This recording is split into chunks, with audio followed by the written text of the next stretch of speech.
wabarakatuh. Oke guys, kembali lagi di podcast mahasiswa tahu ya. Alhamdulillah hari ini kita bisa berkumpul bersama teman-teman hebat. Di sini ada di samping gua ada Bang Faiz ya, selaku ini ya aktivis kampus yang sangat luar biasa ya. Dan juga di samping gua juga di sini ada Aisyah. Halo guys. Dia ini salah satu santriwati berprestasi dan juga masih berprestasi ya di kampus yang luar biasa. Dan juga di samping kita ada narasumber hebat kita juga, ada Bang Salman. Ya.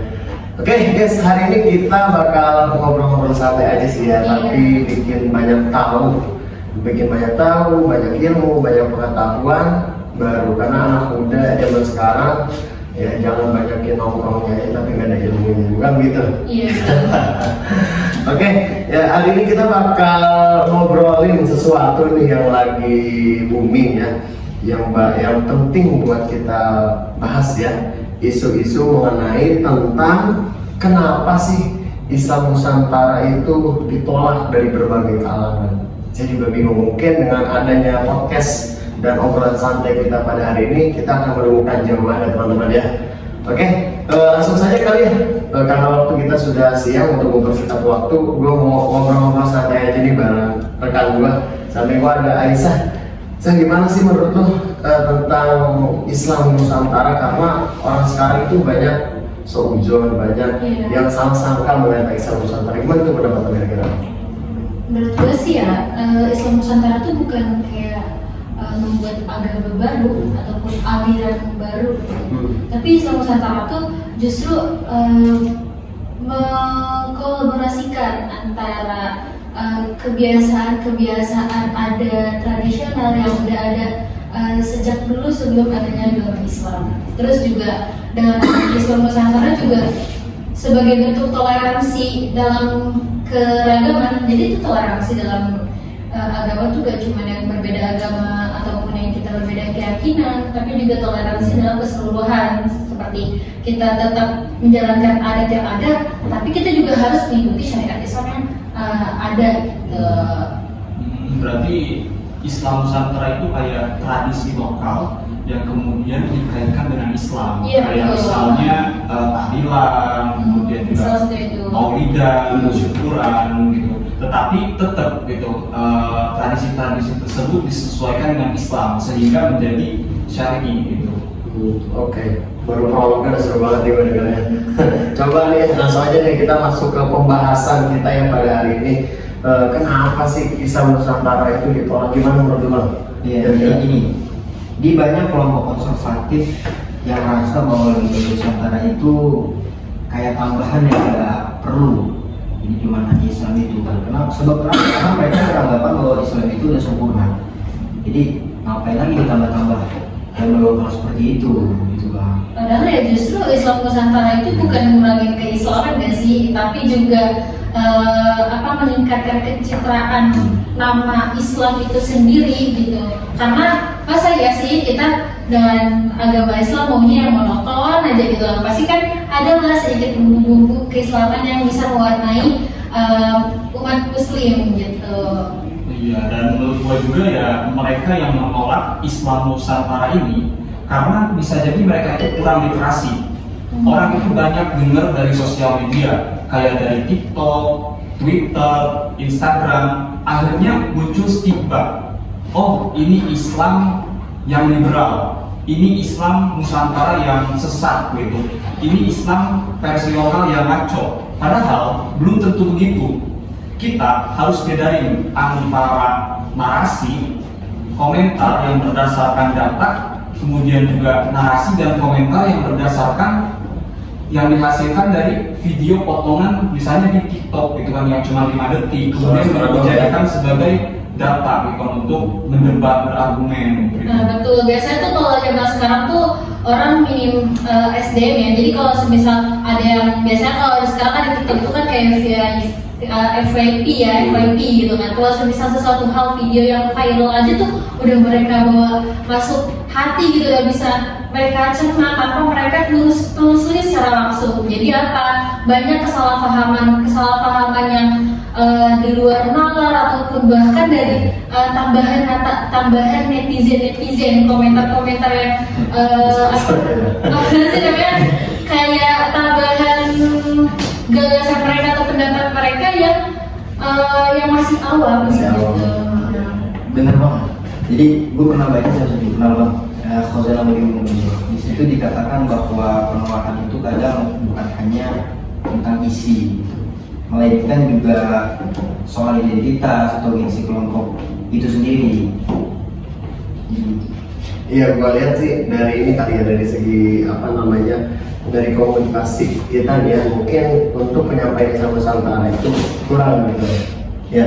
Jadi apa namanya, timbul salah paham gitu di antara berbagai kalangan. Akhirnya apa? Ya udah timbulnya itu saling menyalahkan, padahal kan nggak tahu pasti aslinya itu seperti apa. Dia tidak melihat dari berbagai referensi data. Jadi cuma melihat satu video gitu ya, 5 detik 10 detik langsung mengklaim bahwa Islam Nusantara itu Iya, salah betul. buruk gitu ya. Gimana tuh kira-kira? Jadi ya gitu. Kayak apa sih namanya? Kayak orang tuh biasanya tuh kita menerima keegoisan masing-masing dari netizen gitu, yang satu membenarkan komentar yang lain gitu kan, yang satu tidak membenarkan. Terkadang apa yang sekarang banyak ya, sesuatu yang fakta itu malah dihujat gitu dibanding sesuatu yang nggak fakta gitu, karena kebanyakan mereka tuh membenarkan sesuatu yang salah gitu. Dan makanya menurut saya sih soal keislaman Nusantara ini tuh gak buruk, karena kalau semisal bagi kita orang yang paham gitu, pasti kita bakal tahu mana sisi positif dan negatifnya, dan menurut saya sih lebih banyak positifnya gitu. Iya sih betul ya. Kalau kata teman gua nih, bahwa Islam itu kan datang dari Allah tuh gitu kan. Ngapain harus bawa-bawa adat gitu kan? Udah gitu kan, Islam yang dari Allah aja. Padahal ketika Rasulullah di Mekah gitu kan, Rasulullah itu juga mengambil budaya-budaya Arab gitu kan, agar semuanya dipangkas, dihapus gitu. Selama budaya-budaya dan tradisi tersebut tidak bertentangan dengan syariat Islam gitu. Oke. Sekarang gini deh ya. Tadi udah bahas lagi Islam Nusantara, kita lumayan banyak ya. Biar umat Islam nggak ribut ya, sama umat Islam nggak pada ribut, nggak pada bertengkar, nggak pada cekcok ya.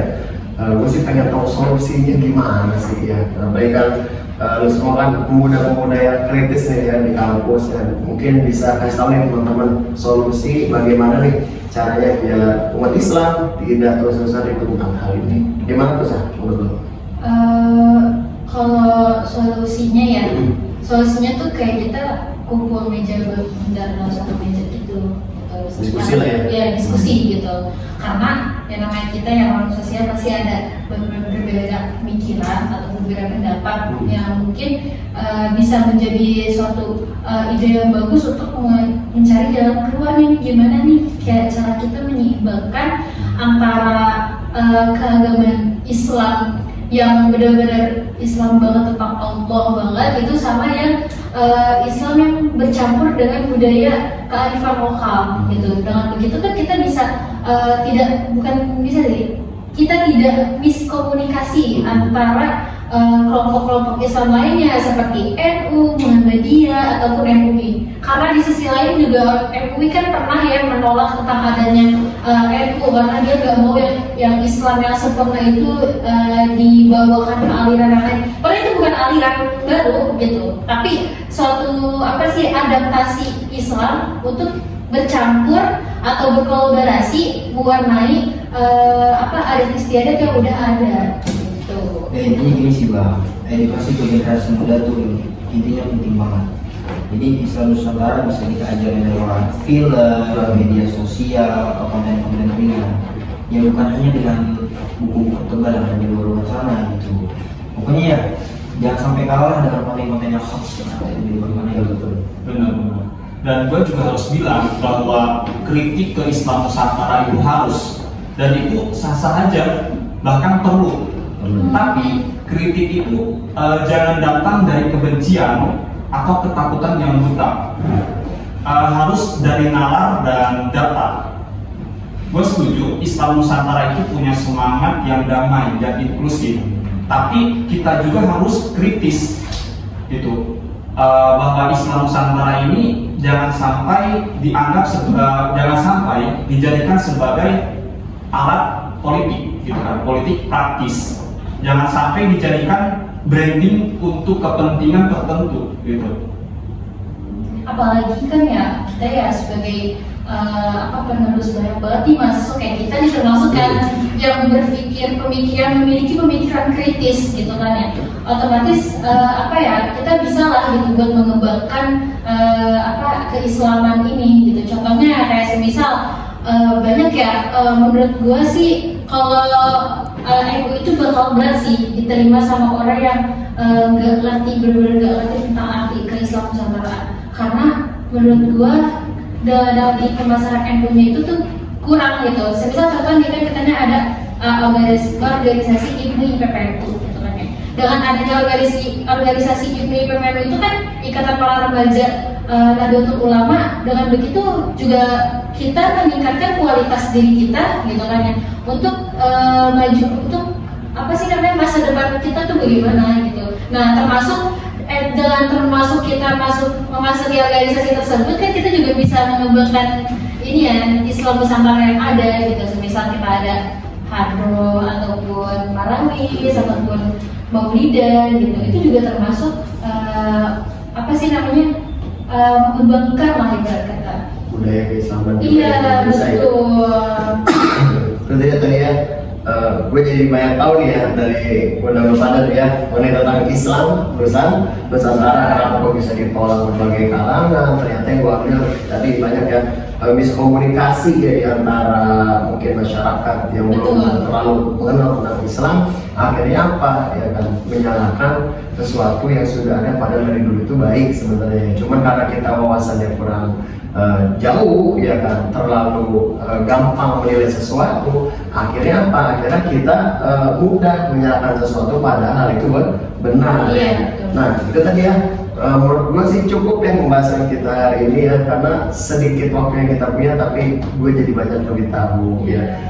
Buat teman-teman juga nih yang mungkin yang mau sharing atau juga mau tahu tentang keislaman, budaya dan lain sebagainya, bisa terus sharing-sharing ya, dengan bisa nanti kita sediain link di bawah ini ya, mau ditonton di rumah sambil makan cemilan kan enak. Kalau waktunya sedikit semoga bermanfaat. Semoga bermanfaat ya. Dan gue juga baik, terima kasih. Karena kan Bang Faiz jauh-jauh dari Bekasi. Iya benar-benar. Luar biasa. Bentar ya, bersama makasih ya. Terima kasih juga. Makasih kan. Oke, dari gue pamit, gue sebagai host Faris undur diri. Assalamualaikum warahmatullahi